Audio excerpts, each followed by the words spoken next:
国际新闻来关心缅甸的大地震，已经造成2065个人死亡，超过3900个人受伤，有超过270个人失踪哦。因为所在厝倒去，根本未复救，灾区的味已经真重了。有民众等未赴军政府协助，家己做怪手要来救人。也毋过因为黄金72点钟已经过真久了，状况嘛无啥乐观。军政府嘛宣布讲，全国哀悼1礼拜。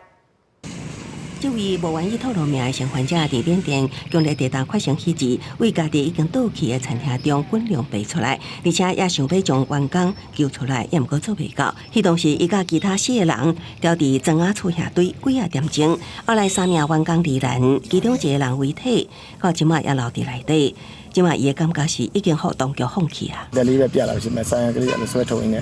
就出来就落来了不过嘢，然後出邊就看到你家咯。我擺曬了票價，然後咧，剛剛那個那邊的票嘛。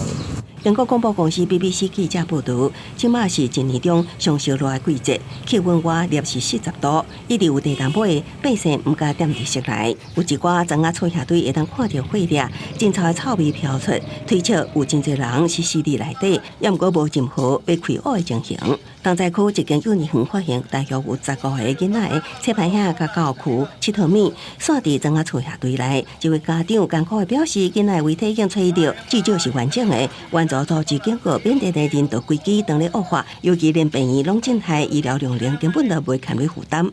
ကျွန်တော်ဒီကား呢，စုစုပေါင်းခန့်မှန်းကြီးကလောင်းရှိဘူးလို့ကျွန်တော်80-80လောက်တော့ရှိပြီကျွန်တော်哋嘅လုံ人လေ。缅甸軍政府宣布31日開始全國哀悼1禮拜，也毋過更較濟百姓毋茫是將人救出來。軍政府2001年政變奪權，內戰展開，即擺拄到強烈地震，前2日也咧轟炸反抗軍的磚頭，援助行動能力明顯下降，這也互這場擔任8年來上大地震中受傷甲有路無厝的百姓處境更較嚴重。公司新聞吳偉玲編譯。